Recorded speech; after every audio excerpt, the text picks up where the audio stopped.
gamitin mo yung bibig mo ng tama. Sabihin mo sa katabi mo, you are blessed. Hindi, hirap na hirap talaga. No? Hindi talaga magamit yung bibig sa mabuting bagay. Pero sa chismis, sa pagsisibilis, kaya kailangan talaga pati bibig natin na babago unti-unti habang tumatagal. Amen. So, may tanong po ako sa inyo. No? Ito po kasing tanong na to ay siyempre konektado sa pag-uusapan natin ngayong umaga. Ano yung madalas na nawawala sa'yo? Yung mabilis mawala. Sa akin kasi mabilis mawala yung susi. Right? Ang dalas. Hindi lilipas yung isang linggo, parang yung susi ng bahay, yung susi ng locker. Madalas po yan nawawala sa akin. Unfortunately, nare-recover naman. Minsan naman, yung salamin mo, no, yung eyeglasses. Sino po rito, nanay mo, tsuhin mo, yung salamin, hinahanap niya, pero nandito pala sa noon niya. Right? May ganun, tama, yung salamin, hinahanap, nandito pala. Minsan, yung paborito mong t-shirt, nawawala, no? It's easy to lose. There are many things that's easy to lose. Minsan, yung cellphone, yung remote control, may hinahanap ako. Madalas yung remote control ng TV, nalalaglag minsan sa basurahan. No? Kaya hindi ko na nilalagay yung basurahan ko sa malapit doon sa remote ng TV.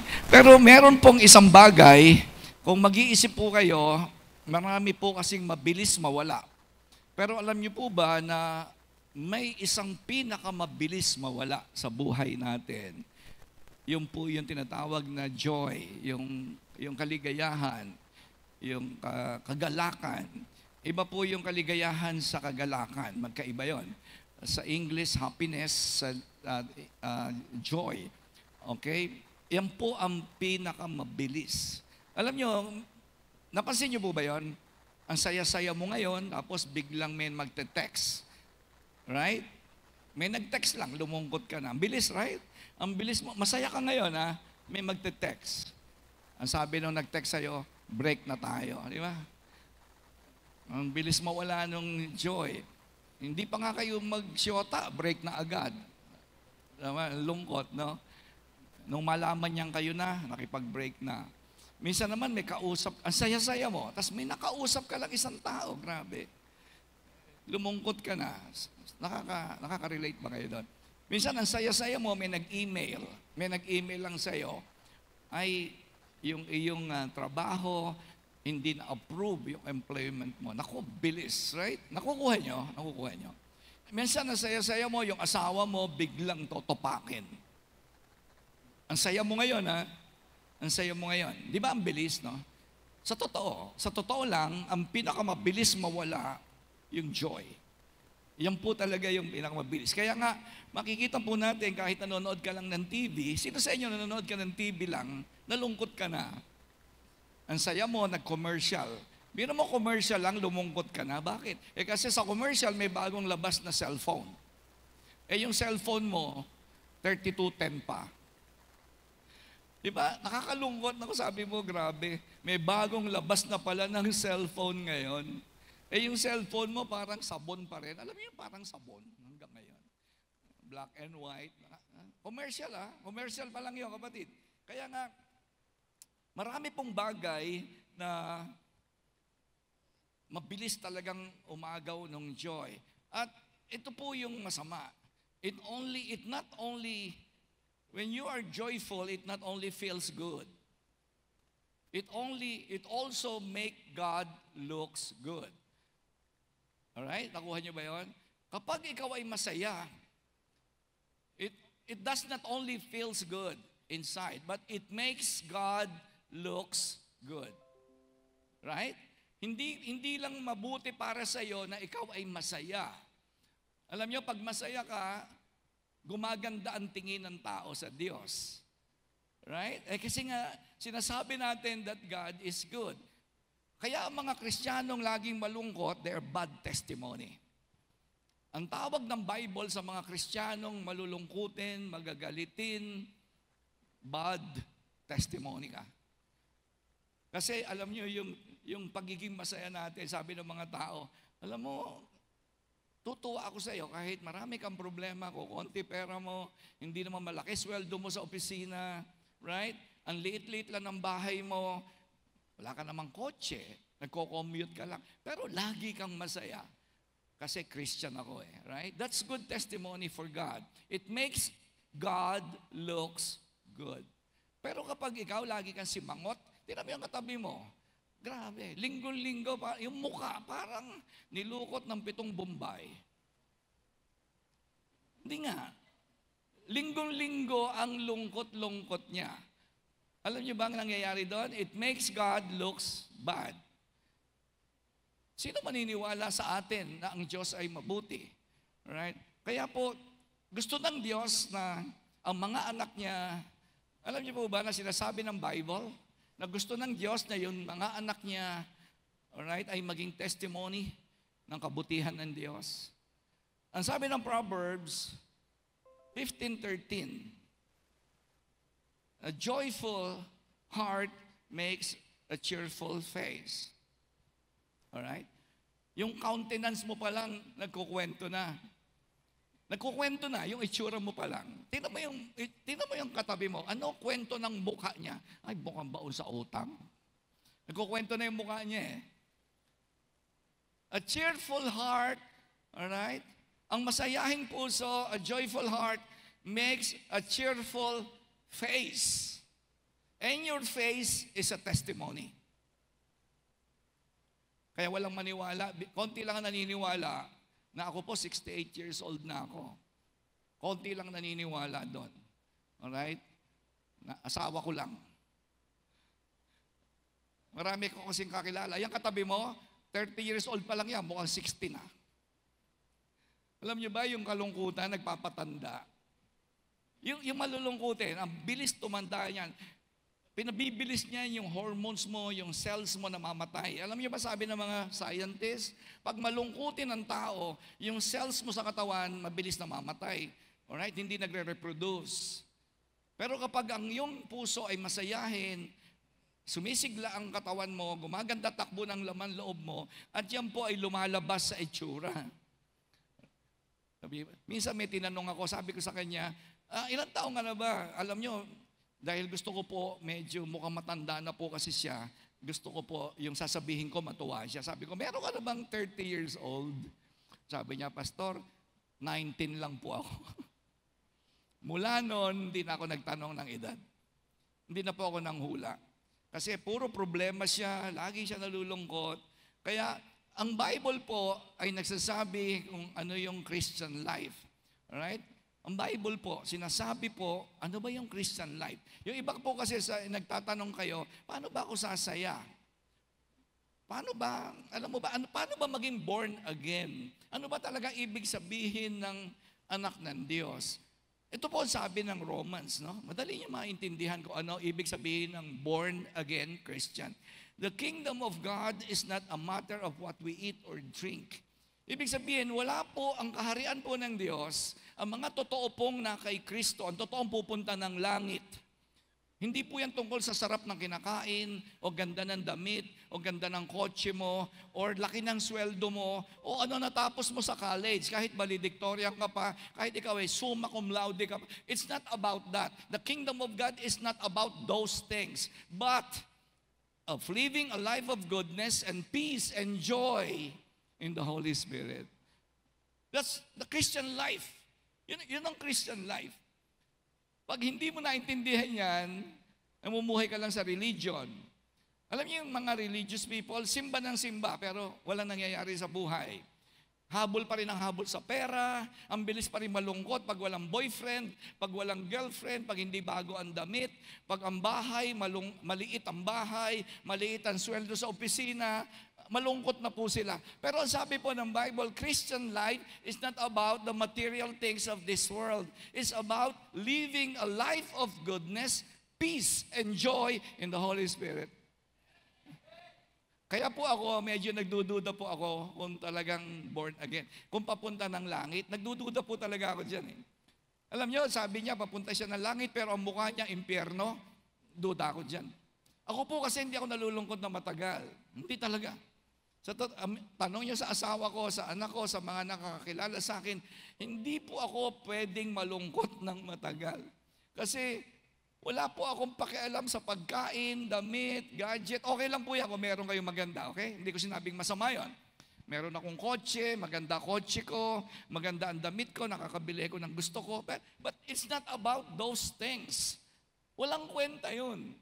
Kung meron man ako noon, salamat sa Diyos. Kung wala, hindi tungkol doon. Hindi tungkol doon ang pagiging mamamayan ng langit. Is about life of goodness, peace, and joy in the Holy Spirit. Amen po ba? Yun po ang ibig sabihin nun. Alright? Although, ang susi po sa Christian life is joy. Alam niyo yung susi po yan yung kagalakan. Meron po mga thousands of killjoys. Kaya po ang ginagawa ng mundong ito na nakawang ka ng joy. Kaya nga ang tawag po kay Satanas sa Bible ay magnanakaw. Kasi ang ginagawa niya, ninanakawan ka ng joy. Number 1 po yun. Ang gusto ng demonyo, magsimba ka, malungkot ka. Christian ka, malungkot ka. Kasi hindi ka magiging magandang kwento. Wala kang maikukwento Kasi siyempre kapag maganda ang buhay mo, masaya ang buhay mo, may kukwento ka tungkol sa Diyos. Kaya ang ginagawa ng demonyo sa bawat isa sa inyo, na nakawan niya kayo ng joy para wala kayong testimony. Kaya meron pong mga tao, sabi po ng Bible, may isang tao sa Bible na alam niya yon. Alam niya na kapag nawala ang joy ay napakalaking disadvantage. Si Jeremiah sa Lamentations chapter 5:15. Alam niyo si Jeremiah, siya po yung sumulat ng Book of Lamentations. Sa Tagalog ay Panaghoy.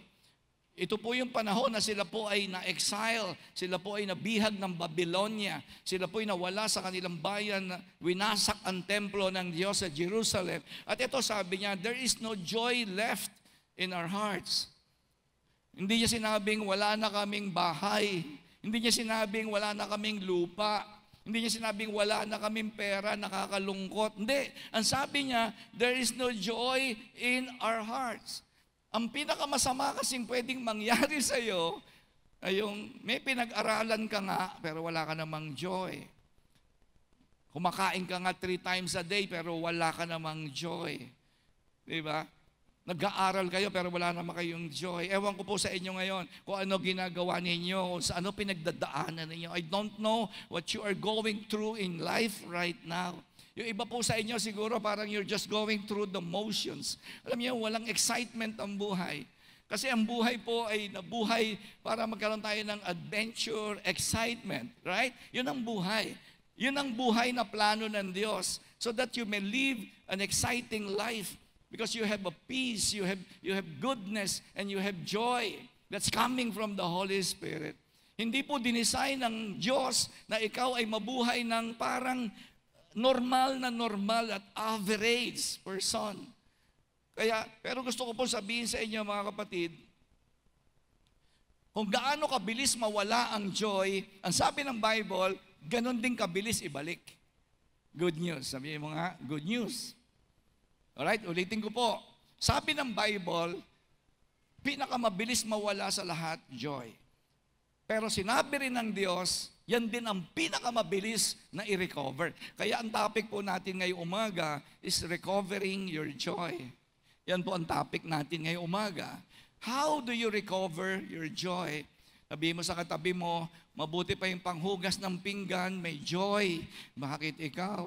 Grabe, parang sunrocks. Di ba, mabuti pa yung panghugas ng pinggan, may joy. Panghugas ng pinggan yun. Pero maraming mga tao, walang ka-joy. Paano natin maibabalik ang joy? Kung sino man po rito ngayon for whatever reason, siguro namatayan ka ng asawa. Ako po, namatayan ako ng kapatid. Yung kuya ko namatay. Namatayan ako ng tatay. Namatayan po ako ng nanay. At nung 1 linggo lang, 5 ang namatay ko pong alagang pusa. Pero hindi po ako pumayag na ako po'y malulungkot na matagal. Siyempre nalungkot din po ako. Hindi naman masama yun. Hindi po masamang malungkot. Pero grabe kapatid, ang tagal na namatay ng asawa mo hanggang ngayon, ang lungkot. May kilala ko, 3 years nang patay yung asawa. Hindi maka-move on. Right? Tatlong taon na. Yung iba naman, may nangyari hindi maganda sa kanyang buhay. Ang tagal na. Grabe. Hindi siya maka-move on. Kaya makikita mo, wala siyang kasaya-saya. Hindi niya kasi alam kung ano sinasabi ng Bible, how to recover your joy. Ang sabi po ni David, kilala niyo si King David? Si King David po nagkasala, pumatay siya ng tao, nang buntis siya ng babae, nagkasala siya sa Diyos. Ano nangyari sa kanya? Nawala ang joy, number 1. Alam niyo ba, number 1 nawawala kapag napapalayo ka sa Diyos is joy. Sa lahat na nandito ngayon, na palagay mo, hindi ka masaya, sabihin ko sa iyo ito, ang number 1 dahilan, hindi pera. Hindi pera. Ang number 1 dahilan, hindi asawa. Ang number 1 dahilan, hindi ka nawala ng gamit. Number 1 na dahilan, napalayo ka sa Diyos. Napapalayo kayo sa Diyos. Yes, I don't care whatever thing that you lost, wala akong pakialam. Pero kung ikaw ay nabubuhay sa kalungkutan, isa lang po ibig sabihin doon, napapalayo kayo sa Diyos. Alright? Kaya ano sabi ni David, Psalm 51 verse 12, ang sabi po niya, restore to me the joy of your salvation. Alam niya, Diyos lang ang makakapagbalik ng kanyang kagalakan. Kasi alam niyo, kadugtong na totoong salvation is joy. Hello? Hindi ako maniniwalang born again ka. Pag most of the time malungkot ka, walang ka lang hanap buhay, grabe, hindi ka na makamove on. May namatay lang sa buhay mo, hindi ka na makamove on. Nagka-break lang kayo ng syota mo. Sanay ka naman magpalit-palit. Sabi mo sa katabi mo, sanay ka naman magpalit. Ba't ka nalulungkot? Diba, pang 7 mo na nga yan eh. Right? Alam niyo, ang dahilan, ang joy po is the immediate result of salvation. Hindi ako maniniwala sa iyo na papunta kang langit. Kumbinsihin mo talaga ako. Bakit? Kasi naranasan ko po yan eh. Nung ako po'y ma-born again, baon ako sa utang, 70 million. Tama? Alam niyo naman yung kwento ko. Ito na naman, nagkukwento na naman si pastor. Kaya lang, wala akong magawa. Kailangan kong banggitin yon, kapatid. Ang utang ko po ay 70 milyon. Wala akong ibebenta, wala akong pera, nagtatago ako. Wanted po ako, wanted. Pero grabe, merong isang bagay na alam ko na born again talaga ako. Pinatawad ang aking kasalanan. Yun ang ibig sabihin na born again. Binura lahat ng kasamaan ko noong nakaraan. Alam ko na born. Why? Kasi merong joy nakadugtong ng salvation. Kasi naintindihan ko kung bakit namatay si Jesus sa cross. Kapag hindi mo naintindihan kung bakit namatay si Jesus sa cross, then examine your faith. Mag-isip kang mabuti, baka hindi ka papunta ng langit. Baka isang araw, papasukin mo kami, Panginoon. Sino kayo? Hindi ko kayo kilala. Tama? Kaya may ganung verse sa Bible, kakato kayo, sabi niya, Lord, Lord, papasukin. Hindi lahat ng tumatawag sa akin ng Panginoon, Panginoon, ay papasok sa langit. Yun lang sumusunod sa kalooban ng aking Ama. Ano ba yung kalooban ng aking Ama? Yung anak niya na pinadala sa lupa, sumampalataya ka sa Kanya, na kaya siya nagpunta sa cross, kaya niya binigay ang mukha niya, yung katawan niya, yung kamay niya, pinako sa krus, namatay siya, para sa akin. Kaya nung maintindihan ko yun, hindi ko naintindihan yan nung nagkursilyo ko. Alam niyo, nagkursilyo ko eh. Hindi ko yan naintindihan. Kaya bumait lang ako 1 linggo. Nagnonobena po ako. Every Wednesday, 10 taon nagnonobena ako. Every day, nagbibilang po ako ng rosary. Kabisado ko po yung misteryo ng rosaryo. Kaya ang buhay ko ay punong-puno ng misteryo. Simba ako ng simba, nagpipinitensya po ako. Pag Biyernes Santo po, kasama ako dyan sa nagpipinitensya mula Bangkulase hanggang Pitong Gatang. Kasi doon kami naliligo sa dagat. Pero hindi ako pupunta ng langit kasi alam nyo, isa ang wala. Alam niyo yung wala? Yung joy. Wala sa akin yon. Kaya alam ko, papunta akong impyerno. Kaya si David, nung magkasala si David, nawala yung joy niya, natakot siya. Natakot siya, sabi niya, Panginoon, restore to me the joy of your salvation. Ang mga totoong pupunta ng langit, ang ebidensya na kahit anong dami ng problema, kahit wala ka ng mga material na bagay, kahit hindi masasarap ang kinakain mo, kahit maliit lang ang bahay mo, kahit nagtatricycle ka lang papusak sa trabaho, but the joy of your salvation is the evidence that you are a citizen of heaven. Hello? Amen. Hallelujah. Kaya nga, paano marirecover ang joy? Di ba? Si David, bakit nawala ang joy? Sumuway sa Diyos. Lumabag sa Diyos. So ano po yung number one na recovery is obedience. Sabihin mo nga, obedience. Obedience is the secret to joy. Wala pa po akong nakita na masunuri sa Diyos na malulungkutin. Kahit walang pera, not everything is going okay. Hindi lahat ay magandang takbo, pero masaya. Bakit? Obedience. Masunurin sa Diyos. Hindi ba sa loob ng bahay, masaya sa loob ng bahay pag nakikita ng magulang yung kanyang mga anak masunurin? Walang tension, walang conflict. Tama? Yung babae, yung asawa, lalaki, nagsusunuran sila sa isa't isa, right? Ang ganda ng bahay. Ang ganda na takbo sa loob ng bahay kapag ang mga anak ay sumusunod sa magulang. In the same way, ganun din sa buhay natin. Alright? Ang dahilan kung bakit maraming malungkot kahit nagsisimba, kasi hindi ka naman sumusunod eh. Nagsisimba ka lang. Kapag nagsimba ka pero hindi ka naman sumusunod sa sinasabi ng salita ng Diyos na nadidinig mo every Sunday, patagal ng patagal, palayo ka ng palayo sa Diyos, at mapapansin mo, patagal ng patagal, nawawala yung kagalakan mo, hindi ka na excited, nagiging magagalitin ka na, nagiging matatakutin ka na. Di ba? May kilala ba kayo? Nasimba ng simba pero matatakutin? Kasi hindi naman sumusunod eh. Simba ng simba, magagalitin. Simba ng simba, mainggitin. Right? Kasi pag wala kang joy, you will never be content. You will compare yourselves to many people. Hindi ka sasaya. Magiging reklamador ka. Kaya ang mga walang joy, reklamador yan. Kaya yan po ay malulungkot. Kasi napapalayo sila sa Diyos. Kahit nagsisimba, marami kong alam, kilala. Nagsisimba pero wala silang joy. Why? Obedience. Hindi naman talaga sila sumusunod sa Diyos. Kaya sabi po ng Lamentations, sabi po ni Jeremiah, si Jeremiah po ang sumulat ng Book of Lamentations, sabi niya, kaya kami nagkaganito dahil masuwayin kami sa Diyos. Ama?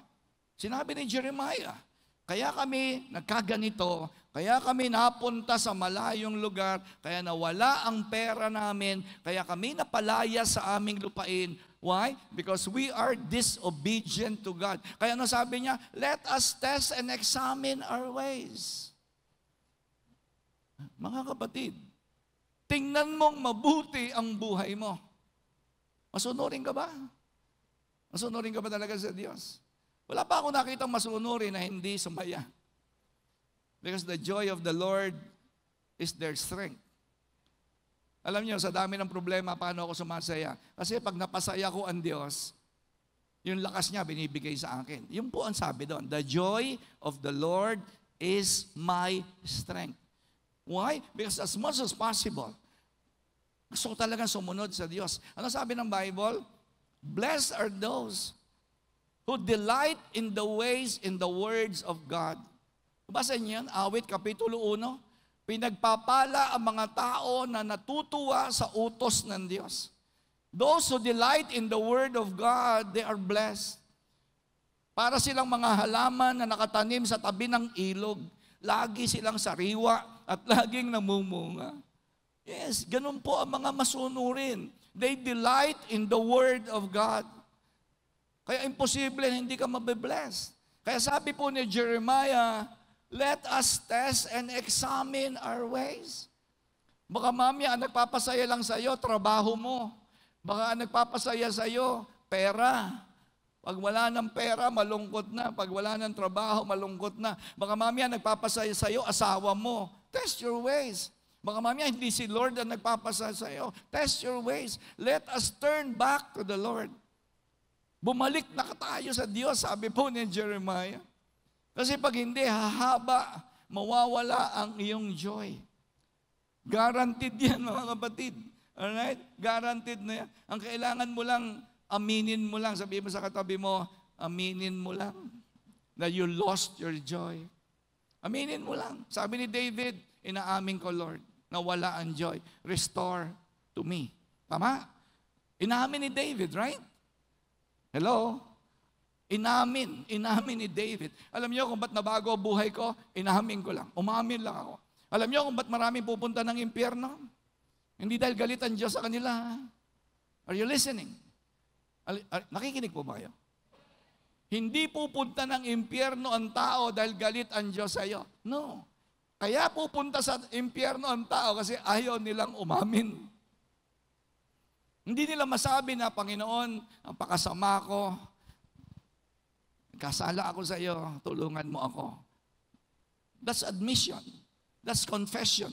That is repentance. Right? Kaya ka maliligtas eh. Kasi umamin ka. Pero dahil ang maraming tao, hindi umaamin yan. Hindi sila umaamin na kailangan nila ang Diyos. Kasi may hanap buhay. Hanggang may hanap buhay. Alam mo, napunta ako Taiwan, walang Diyos sa Taiwan. Walang Diyos. Punta ako Taiwan, ang yaman ng Taiwan eh. Hindi nila kailangan ng Diyos doon. Why? Lahat may trabaho, walang mahirap, lahat may bahay, lahat may hanap buhay. Kahit 70 years old, kaibigan ko, 73 years old, ang sweldo niya is more than 1,000 pesos a day. 73 years old na yun. Ha? Ang trabaho niya, 4 hours a day lang, 3 times a week. Ang daming pera sa Taiwan. Kaya maraming Pilipino doon nagpupunta. Kasi akala nila, ang saya nila, makukuha nila sa pera. No, that's wrong. Mali yun. Right? Yung iba, akala po nila, porket sila itapos sa pag-aaral, summa cum laude, talino po nila, akala nila, sasaya na sila forever. No. Ang sabi, ang Diyos lang ang pinanggagalingan ng totoong kaligayahan. Siguro sa umagang ito, tinuturo ng Diyos sa atin, let us test and examine our ways. Tingnan mo kung ano buhay mo, ikaw ba'y masunurin? Ikaw ba'y masunurin sa Diyos? Ang sikreto po sa pangmatagalan na pagpapala at matagalang kaligayahan is obedience. Sabihin mo, obedience. Ako po, 35 years na akong born-again Christian. Every time I do what God tells me to do, my life is being overflowed with joy. Totoo po yan. Testimony ko po yan. Sa tuwing susunod ako sa pinagagawa ng Diyos, kahit mahirap, kahit hindi ko maintindihan, ang buhay ko po ay pinupuno ng kagalakan. Kahit maraming problema, kahit konti lang ang pera, kahit ang daming pagsubok sa buhay, sisiguraduhin ng Diyos na ang buhay mo mapupuno ng kagalakan. Every time you do the will of God. Kaya nga ang prayer ni Lord, di ba? Ang tinuro ni Jesus na prayer, not my will, but your will be done. Kasi pag ginawa mo ang kalooban mo, malulungkot ka talaga. Kaya kita mo, ang daming tao ang lulungkot nila. Actually, majority of the people around you, they are sad, they are lonely. Hindi nila kayang explain. Sabi nila, ba't ganito? Tapos naman ako sa pag-aaral, mayroon naman akong savings, bakit malungkot ako? May pamilya naman ako, ba't ako malungkot? Eh kasi nga, disobedience sa Diyos. Kahit anong taas ng pinag-aralan mo, wala akong pakialam. Kahit pinakamaganda pa mapangasawa mo, ang lulungkot ng mga tao na yan. Kita nyo yung mga nagnanakaw. Bakit nagnanakaw? Ang dami ng pera. Wala kasing joy. Hindi sila makontento doon sa kanilang sinasahod. Akala nila pagkaroon sila ng 5 milyon, sasaya na sila. Eh nagkaroon ng 5 milyon. Hindi, kailangan ko 10 milyon. Nagkaroon ng 10 milyon, malungkot pa rin. Kailangan ko 500 milyon, malungkot pa rin. Kailangan ko 1 bilyon, malungkot pa rin. Ganyan po yan. Sabi ng iba sa inyo, mapangasawa ko lang tong lalaking ito. Solved na ako. Tama ba, Marvic? Maging boyfriend ko lang to. Nako, ako na magiging pinakamasaya. Diyos ko po. Kaya nga, tandaan po ninyo, ang susi sa pangmatagalang kaligayahan at kapayapaan is not about eating or drinking. It's about living a good life, peace and joy in the Holy Spirit. Sabi ng Psalm 126 verse 3, the Lord has done great things for us and we are filled with joy. Sino sa inyo, hindi ka nakafocus sa problema, sa kakulangan mo, dito sa Pilipinas, hirap na hirap tayo, tama? Alam nyo, sabi ng gobyerno, 2 million na Pilipino walang hanap buhay. Baka yung iba sa inyo, nandito kayo, kasama kayo dyan, wala kayong hanap buhay. Or meron mga tao may hanap buhay, kapos na kapos pa rin. Kasi pag hindi ka nagtrabaho, hindi ka nakakain, right? Ang daming mga problema. Pero alam niyo po ba, sabi po ng Bible, hindi tumitigil ang Diyos na gumawa ng mabubuting bagay. Ang problema, hindi mo to pinagpapasalamat. Hindi mo pinagpapasalamat. The Lord has done great things for us. Ano sabi ng Bible? Ano ibig sabihin ng verse na to? Ang mga taong masasaya ay yung marunong magpasalamat sa kabutihan ng Diyos. Alam niyo ba yung mga issue ngayon? Alam niyo may issue ngayon sa mga eskwelahan? Mental health. Ang sabi po nila, ang mga kabataan daw ngayon, high school and college, ang dami raw may mga issue, mental issue. May tama. Tingnan mo yung katabi mo, mukhang may tama. May sayad yan, di ba? Konti. Yung high school tsaka college, minsan young professionals. Hello, tama ba? Alam niyo po, concern ito sa buong daigdig ngayon. Dumadami daw ang mga tao ngayon na may tama. Especially, elementary pa lang, may mga psychological issue na.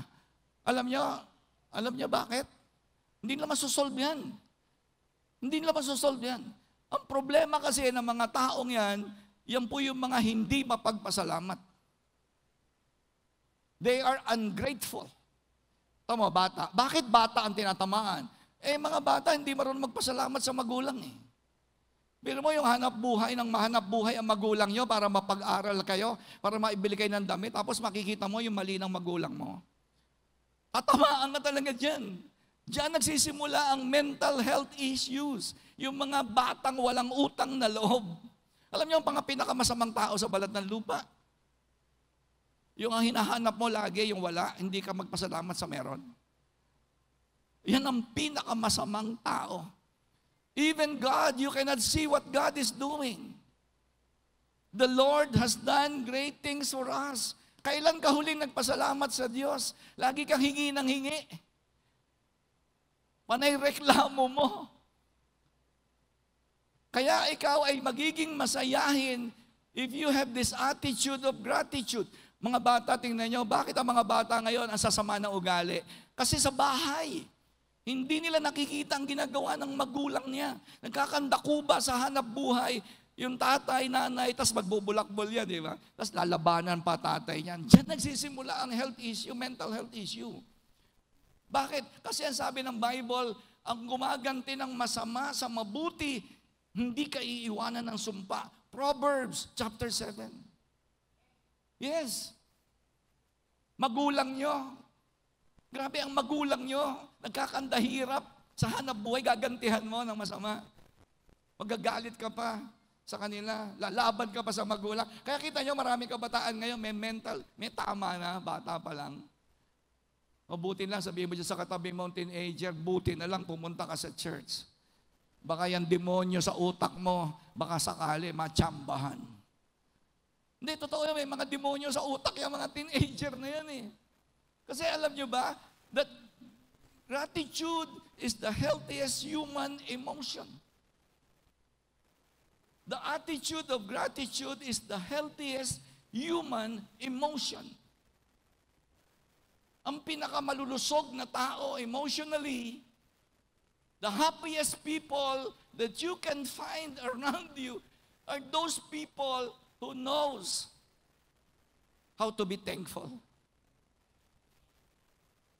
Hindi, totoo yan. Kaya ngayon maraming bata makikita mo, ang sasama na ugali. Mental issue kasi yan eh. Pero mo magulang lalabanan. Pero mo 18 years old, 19 years old, mas marunong pa sa nanay, nanay 50 anyos. Grabe. Kaya yung mga anak ko, alam niyo yung mga anak ko, pag nangangatwiran sa akin, okay naman, mga twiran, nag-uusap kami ng mga anak ko, pero minsan ginigiit nila yung mali. Sabi ko, hoy, ilang taong ka na ba? Wala ka pa nga sa kalahati ng edad ko eh. Ama, kahit hindi mataas pinag-aralan ko, sa karanasan lang, wala ka nang panalo sa akin. Ang mga teenager ngayon, grabe, 16 anyos, 18, kung mga twiran sa magulang. Sabi niya, Nay, tumigil ka na, mali ka. Diyos ko po, sa akin, kukuha ko ng asin, gaganyanin ko yung bibig nun. Alam niyo kung bakit maraming mga teenager na may topak ngayon? Kung ba't may topak? Bakit napapahamak? Ba't natututong manigarilyo? Ba't natututong mag-sex? Ba't hindi na virgin? High school, college, hindi na virgin yan. Kasi napapahamak nga sila. Why? Kasi nga hindi sila healthy. Emotionally, hindi sila healthy. Mga ano yan, mga pasaway. Alam niyo, sa English ng pasaway, pass away.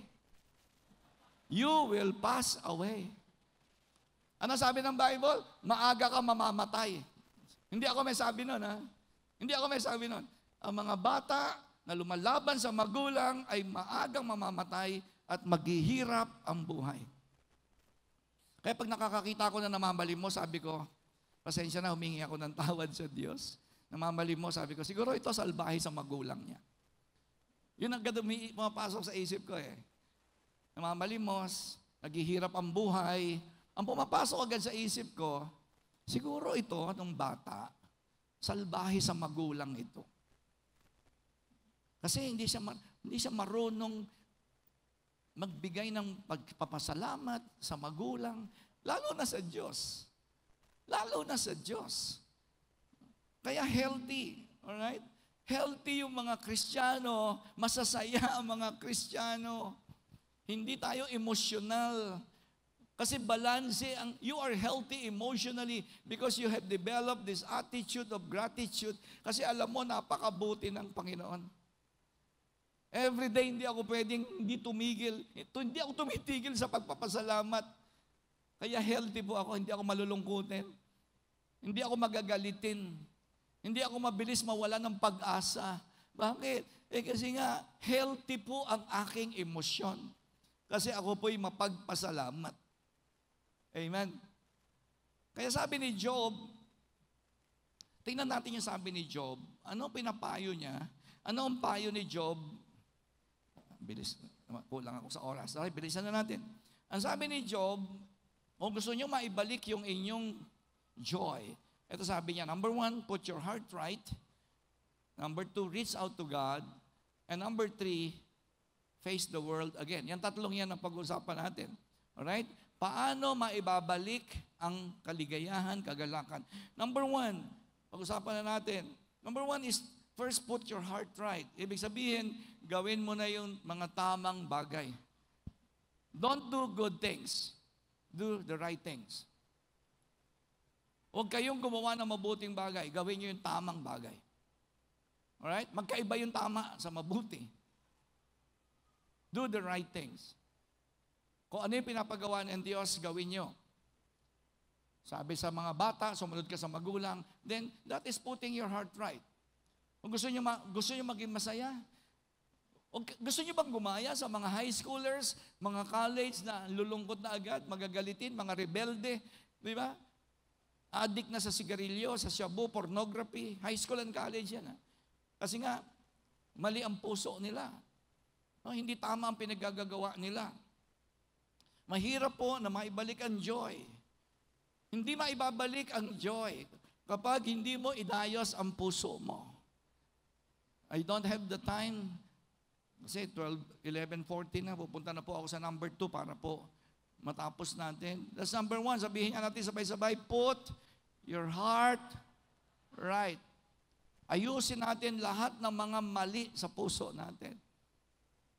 Magpa-examine tayo sa Diyos. Maganda kung may cell group ka para may nagko-correct sa'yo. Alright? Kung may cell group po kayo, maganda yon. May magko-correct sa inyo para maitama ang puso natin. Number 2, ito importante, kaya gusto ko pong bilisan. Gusto ko pong paliwanag ito sa inyo. Reach out to God. Ang tinuturo po ng Bible, kailangan mong mag-initiate. Ikaw yung gagawa nito. Reach out. Ikaw yung lalapit. Ang sabi ng Bible, lumapit ka sa Diyos at lalapit siya sa iyo. Sawayin mo ang kahirapan, lalayo siya sa iyo. Sawayin mo ang karamdaman, lalayo siya sa iyo. Sawayin mo ang demonyo, lalayo siya sa iyo. Sawayin mo yung lahat ng mga lalayo. Pero ano muna sabi? Draw near to God. Baka hindi nyo kasi napapansin, napapalayo po kayo sa Diyos. Baka hindi nyo napapansin. Akala nyo kasi okay pa kayo right? Pero madalas, hindi mo napapansin, malayo ka na sa Diyos. Kaya dapat lagi kang aware. Ano sabi ni Jeremiah? Test your ways. Tingnan mo ang buhay mo. Alright? And then you reach out to God. Invite Jesus in every room of your heart. Kasi ang Panginoon po gusto niyang tumira sa ating puso. Ang problema, minsan, off limits po si Jesus sa ibang area. Halimbawa, sabi mo, Panginoon, gawin mong tirahan ang aking buhay. Ang ganda, no? Ang gandang prayer. Pero hindi naman talaga totoo na si Jesus ang nasusunod sa every area. Halimbawa, pera. Hindi ka naman nagtatides, tama? O hindi totoo na si Jesus ay nakatira sa buhay mo. Hindi ka naman nagtatides Although hindi ito sa pilitan, syempre hindi naman namimilit ang Diyos. Halimbawa, pag inimbitan niyo ako sa bahay ninyo, sasabihin niyo, Pastor, tumira, kung titira ako. Kasi pag ako po pumupunta sa ibang bansa, minsan ayoko mag-hotel. Mas gusto ko tumitira ako doon sa nag-iimbita sa akin para makapag-fellowship kami, di ba? Para makapagkwentuhan. Sasabihin sa akin na may-ari ng bahay, Pastor, huwag ka mahiya dito Parang sa iyo tong bahay na ito. Huwag ka lang pupunta sa kusina, huwag mo lang gagamitin yung washing machine, huwag ka lang, paano ako naging, di ba? Paano niya sasabihin ako, parang ako din ang may-ari? Hindi naman totoo yun, right? Ganon din si Jesus. Ang marami sa inyo, sabi mo, si Jesus ay nasa puso ko. Ang puso ay isang malaking kwarto. May kusina, may sala, may bedroom, may kitchen. Hanggang saan si Jesus dyan? O yung iba sa inyo, si Jesus ay hanggang sala lang. Pero pagdating sa pera mo, wag mo akong pakialaman, Lord. Kahit mo hindi kayo nagtatides, tama? Kasi walang pakialam si Jesus sa pera mo. Kaya hindi ka sumasaya. Kaya malungkot ka ngayon. Kasi nga po, hindi gusto ni Lord na tumira sa puso kung 50% lang. Kasi hindi naman po siya bisita, siya ay may-ari. Hindi bisita si Jesus sa puso ko. Siya po ang may-ari.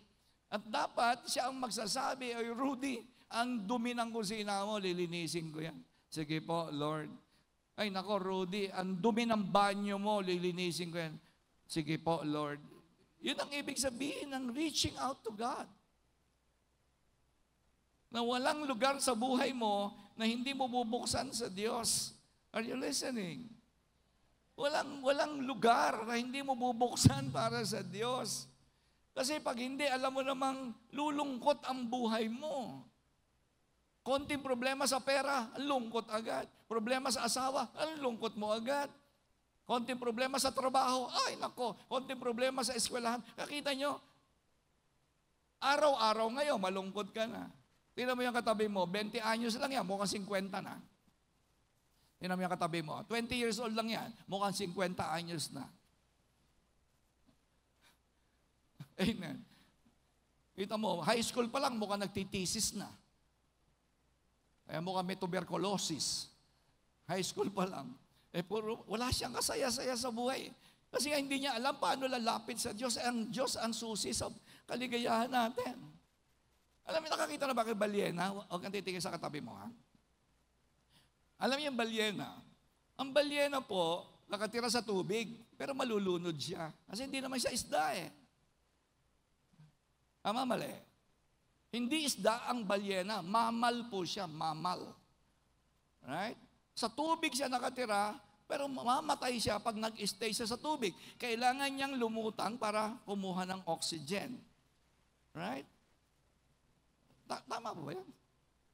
Katulad mo, hindi ko sinasabing balyena ka, ha?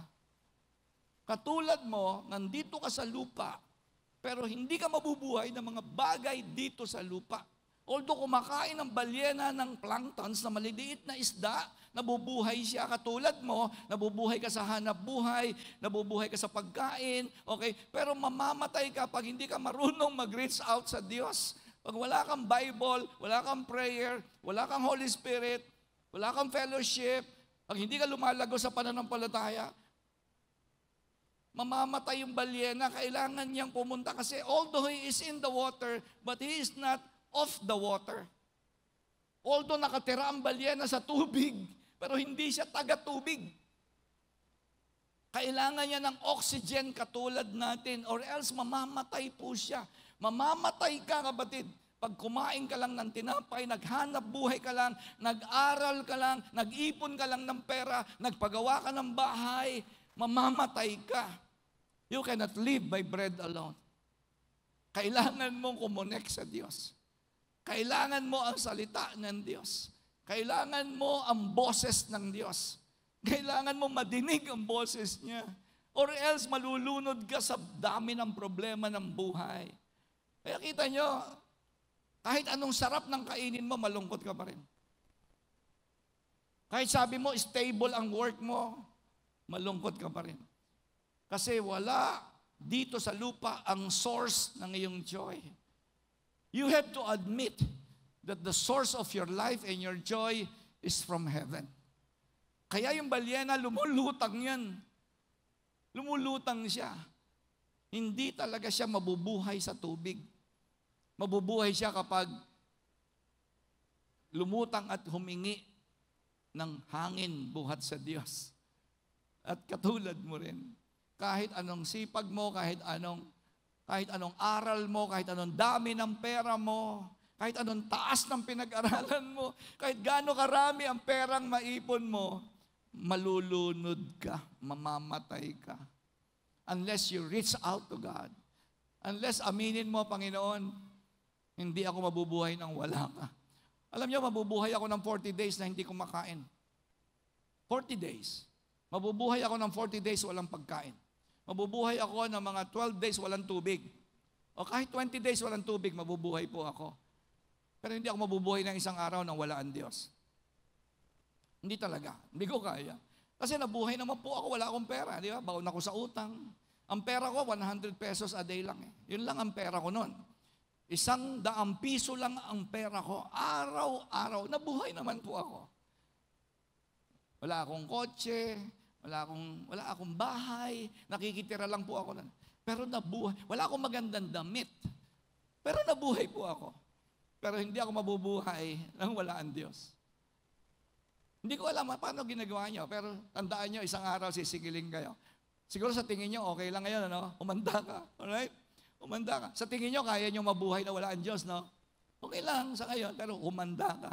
Alright? Isang araw sisigiling ka lahat niyan. Dahil hindi ka talaga pwedeng mabuhay nang wala ang Diyos. Sabihin mo sa katabi mo, mabuti pa yung balyena, alam niya. Sabihin mo sa katabi mo, sige, mabuti pa ang balyena, alam niya na kailangan niyang umaibabaw at humigop ng hangin. Ako rin, hindi ako kakain ng salita ng Diyos. Hindi makikipag-usap sa Diyos. Hindi pwedeng hindi ako susunod sa Diyos or else babahain kayo ng katakot-takot na problema, malulunod po kayo because your source of life doesn't comes in this world. Although you are in this world, but you are not of the world. Nandito kayo sa daigdig pero hindi kayo talaga taga rito. Kung paano yung balyena ay nakatira sa tubig pero mamamatay siya. Kung doon lang siya mag-i-stay. Andiyan pa po ba kayo? Minsan may nakipag-usap sa akin, sabi sa akin ng isang tao, Pastor, hindi ako naniniwala dyan sa sinasabi nyo. Okay lang mapunta sa impyerno. Nagulat ako sa sinabi niya. Medyo may kayabangan po siya. Sabi niya, okay lang sa akin, Pastor, kahit mapunta ako impyerno. Total, marami naman akong kasama doon. Nandun yung congressman namin. Andun yung biyanan ko, nauna na yung biyanan ko doon. Sabi niya. Di ba, natinig niyo na ba yung ganong katwiran? Okay lang, marami naman kami doon eh. Andun yung mga kapitbahay ko, mga best friend ko. Sabi ko sa kanya, Brad, hindi mo alam ang pinagsasasabi mo. Alam niyo ba sa impyerno, wala kang kasama doon? Alam niyo ba sa impyerno, wala kang kasama, nag-iisa ka doon. Separated. Yun ang ibig sabihin ng impyerno, separated. Nag-iisa. May apoy pero madilim. Mainit pero madilim. Hindi mo makikita yung liwanag ng apoy, pero alam mo may apoy. Wala ka madidinig doon kahit konting salita. Wala ka madidinig doon kahit yung hangin. Wala doon. Wala ka madidinig yung ibon, yung tunog ng ibon. Wala, kapatid. Ang impyerno ay solitary place. Magtanong kayo sa mga galing bilangguan. Ako po, marami kong kaibigan na ex-convict galing sa bilangguan. Ano sabi niya, Pastor, isa lang ang kinatatakutan ng mga pinakawalanghiyang tao sa bilangguan. Yung pinaka matigas ang puso, isa lang kinatatakutan niya. Ano yon? Bartolina. Ano yung Bartolina? Isang maliit na kwarto, walang ilaw, walang hangin halos na pumapasok. Nag-iisa ka doon, wala kang kausap, 2 linggo, 3 linggo, 1 buwan. Ang tawag doon, solitary confinement. Yan ang kinatatakutan ng mga pinakawalang hiya, pinakamatigas na puso. Why? Because a man is not designed by God to live by himself. Hindi dinesign ng Diyos ang tao na mabuhay ng nag-iisa. Kaya umiiyak yung mga kriminal na yan. Kaya paglabas niyan sa Bartolina, ang bait niyan. Kasi ayaw na nilang bumalik. Ang lungkot doon, kapatid, ganun ang impyerno. Ganun ang impyerno. Forever, hindi mo na makikita ang mga mahal mo sa buhay. Wala ka na madidinig na boses. Kaya ang ginawa ng Diyos, pinadala yung anak niyang si Jesus. Kung bakit?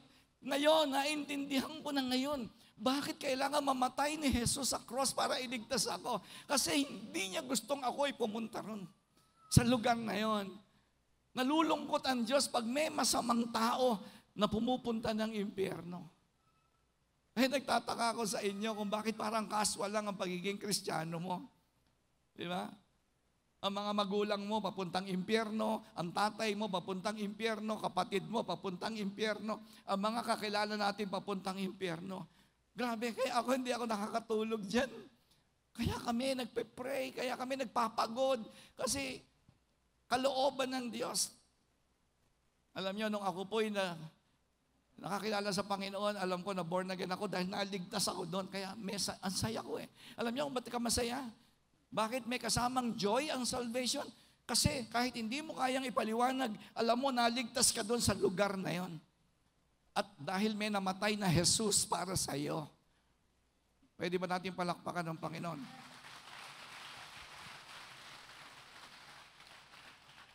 Kaya ang sabi po ng Bible, Proverbs 4:23, above all else, guard your heart, for everything you do flows from it.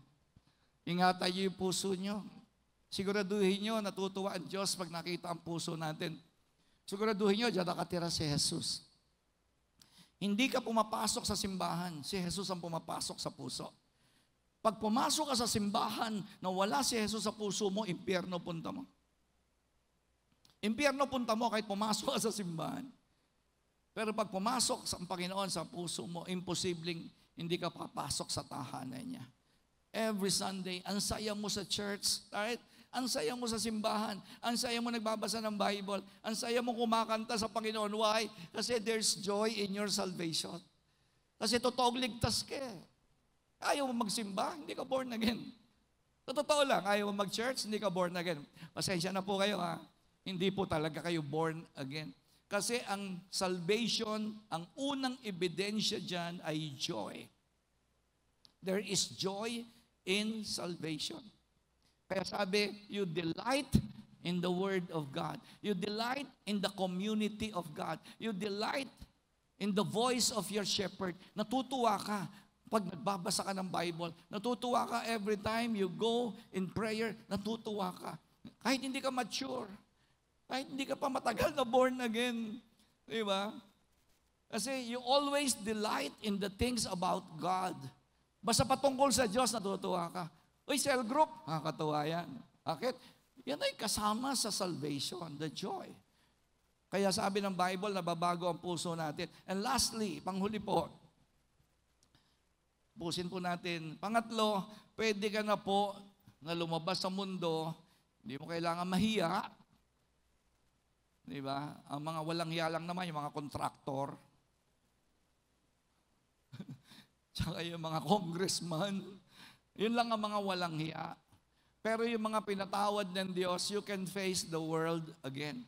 Alam niyo bakit? Kasi nga, kukwento mo may countenance ka that was changed by the inner transformation, right? Kailangan makita ng tao yan. Ako po, nakakahiya ang buhay ko. Pero nung ako po ay iligtas ng Panginoon, naintindihan ko yung ginawa ni Jesus sa cross. Sabi ko, hindi ako pwedeng magtago sa kahihiyan. Lalabas ako, ikukwento ko ang ginawa ng Panginoon. Wala akong pakialam. Kahit hindi kayo maniwala. Wala akong pakialam. Kahit hindi kayo makinig. Pero hindi ko mapipigil na magkwento. At alam po ninyo, ito po ang ginagawa ng maraming mga tao, nagtatago. Bakit? Sabi niya, kasi magnanakaw ako nung araw. Kasi ako ay 3 asawa ko kasi ako mamamatay tao ako. Kasi masama akong tao. Alam niyo ba sa Bible, pag binasa niyo ang Bible po ay punong-puno ng mga tao, magnanakaw, mangangalunya, sinungaling, masasama, mga suwail sa Diyos, na binago ng Diyos, and then ginamit ng Diyos. Ang pinakamahalaga sa lahat, for you to face the world again. Yan ang importante. Alam ka namang ma-born again ka, tapos magtatago ka. Ang totoong mga Christian, nandiyan ka sa labas, ginagamit ka ng Diyos. Naintindihan niyo po ba? Yan ang totoong Christian.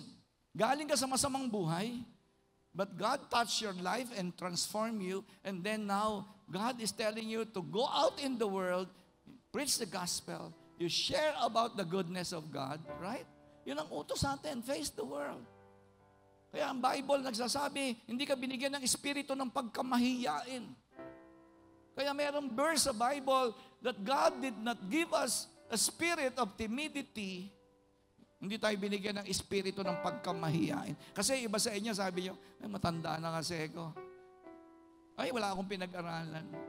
Ay, baon kasi ako sa utang. Ang dami ko kasing mga tao. Ang daming galit sa akin kasi. Alam nyo, wala na pong pakialam ako doon. Because my past is not my future. Alam mo ba na yung nakaraan mo, hindi iyon ang hinaharap mo? Alam mo ba yun? Sabihin mo sa katabi mo, ang nakaraan mo ay hindi yung hinaharap mo. My past is not my future. Sa totoo lang, kahit ano pa ginawa akong kabalbalan, ako po, walang iya po akong tao, inaamin ko po yan. Nakakahiya ang buhay ko. Pero sabi ko, I need to face the world again. Kasi makakatulong ako sa sugarol Makakatulong ako sa mga salbahe. Makakatulong talaga ako sa mga salbahe. Kasi dati akong salbahe. Walang kaligayahan. Pero binalik ako ng Diyos upang hindi lang magsimba. Huwag niyong gawing taguan ng simbahan. Mga born again, kung totoong born again ka, huwag kang magtago sa simbahan. Lumabas po kayo. Because people outside of this church needs the Lord. Kailangan ng tao ang Diyos. Sino sila? Yung wala dito. Malakias chapter 3. Pwede po bang tumayo tayong lahat? Malakias chapter 3. Malakay chapter 3. Ang sabi, He will sit as a refiner and purifier of silver. He will purify the Levites and refine them like gold and silver. Sino po sinasabi dito? Tayo po yun. Mga kapatid, ang sinasabi dito sa Bible, tayo. Tayo po ay mga pilak. Kaya lang maraming dumi. Alam niyo, nung nabasa ko po ito, tinignan ko sa Google. Nag-Google ako. Sabi ko, paano ba nililinis ng silversmith ang silver and gold? Ginugel ko po. Ang silversmith pala, hindi niya bibitawan yung pilak doon sa isang lalagyan. Tapos ipupwesto niya sa pinakamainit na bahagi ng apoy. Nandyan siya, hindi siya aalis. Hawak-hawak niya yan. Kasi pag kinulang sa oras, mahihilaw. Hindi maalis yung dumi. Pag naman sumobra sa oras yung hawak niya sa apoy, masisira naman yung quality ng silver and gold. Kaya yung may hawak po ng pilak ng buhay mo, tayo yung ginto at pilak. Si Lord, yung silversmith. Hindi niya binibitawan yung buhay natin. Kahit minsan nagtataka ka, bakit ganun tagal-tagal ko na sa problemang ito? Bakit ganun tagal ko na nagpe-pray? Bakit hindi pa sumasagot ang Diyos? Kasi nga, may oras kasi yun eh. Pag maagang inalis yung silver, mahihilaw. Pag sumobra, madadamage. At alam nyo, pagdating ng takdang oras, tsaka niya lang po iyon aalisin sa apoy. At sabi, paano nalalaman ng silversmith na pure na? Paano nalalaman na yung ginto ay pure? Kapag yung muka ng gumagawa ay nagre-reflect na po doon sa hawak niyang ginto. Ang purpose po ng Diyos sa atin, mag-reflect siya sa buhay natin. Hanggang hindi nagre-reflect si Jesus sa buhay mo, hindi ka talaga aalisin sa apoy. Kaya yung iba nagtatanong sa inyo, bakit ganito ang buhay? Bakit ang daming problema? The purpose of problems, of fire, is purification. Purification. Iniintay ng Diyos na yung pinagdadaanan ninyong mga buhay, mag-reflect ang Panginoon sa inyo. And then, only then, the Lord will have men who will bring offerings in righteousness. Hindi tatanggapin ng Diyos ang offering mo. Hindi talaga. Kaya sabi ko sa inyo dito sa Dulos, huwag kayong magbibigay ng pera nyo, ha? Huwag kayong mag-iikapo kung hindi nyo naintindihan yan. Huwag kayong magbibigay ng 10% pag hindi masaya sa puso ninyo. Pag hindi kayo gusto nyong mapasaya ang Panginoon, huwag kayong magbigay kahit 5, parang awa nyo na. Kasi magsasayang lang kayo eh. Kasi hindi naman tatanggapin ng Diyos yan eh. Prayer, hindi sasagutin ng Diyos. Hindi po sasagutin ng Diyos ang prayer ninyo. Yung offering of prayer. Ang sabi, the Lord will have men who will bring offerings in righteousness. Ang mga tao, ang mga Christian na nire-reflect mo si Kristo sa buhay mo, when you pray, tatanggapin niya yung prayer mo and He will listen and He will answer your prayer. Pag nag-pray ka sa may sakit, gagaling. Pag nag-pray ka sa mga kamag-anak, maboborn again yan. Pag nag-pray ka sa mga tao, mabibigat ang problema, magmi-minister ang Holy Spirit dyan. Bakit? Kasi na-purify ka. Kasi tumaan ka na sa apoy ng pagsubok. Kasi ang pananampalataya mo ay sinubok at nagtagumpay ka. And then the Lord, gagamitin ka ng Diyos na mag-o-offer ng prayer. Kaya maraming prayer hindi sinasagot. Nagtataka ba kayo? Nagtataka ba kayo? Bakit hindi sumasagot ang Diyos sa akin? Baka hindi pa nagre-reflect ang Panginoon sa buhay mo. Baka kailangan mo muna tingnan mo yung puso mo. Baka kailangan muna lumapit ka talaga sa Diyos. Baka kailangan muna talikuran mo ang buhay mo. Number 1, kaya malungkot ka, magagalitin ka, inggitero ka, seloso ka, lagi kang takot na takot, hindi ka makapamuhay sa pananampalataya. That's not the will of God in your life. Ang sarap kasi nung pag nag-pray ka, sumasagot si Lord. Ang sarap nun. Pag nagbigay ka ng offering, although hindi po tayo pinipilit, pag nagbigay ka ng offering, tinatanggap ng Diyos yung offering mo. Nagbigay ka ng pera, tatanggapin ng Diyos yan. Alright? Why? Because you have been purified. Because you have been through the process of purification. Kaya sa umagang ito, taas po natin yung ating mga kamay sa Diyos. Taas po natin. Surrender natin. Mga kapatid, purpose of your life is birthed in the place of surrender. Alam nyo, ipapakita ng Diyos sa inyo ang plano niya. Ipapanganak yan sa lugar ng pagsuko. Total surrender will birth purpose. Sabihin natin sa Panginoon, Panginoong Jesus, Sinusuko ko sa iyo ang aking buhay. Ikaw ang magmay-ari. Lahat ng karamdaman, I take authority dahil ako'y lumapit sa iyo. Inaamin ko po na ako'y masuwayin. Pero sa umagang ito, isinusuko ko sa iyo ang lahat. Lalapit ako sa iyo. Lilinisin ko ang puso ko at gagamitin mo ako. At pwede na po ako, Panginoon, na pumunta kung saan-saan na hindi nahihiya. Na hindi ko nadadalin ang nakaraan ko sa aking kasalukuyan dahil may maganda akong kinabukasan. Thank you, Lord. Sa kahirapan na wala na ngayon, itong umagang ito, pwede kong sabihin sa kahirapan, lumayas ka sa buhay ko. We take authority over poverty. We take authority over sin and death in our life. In Jesus' mighty name we pray. Everybody say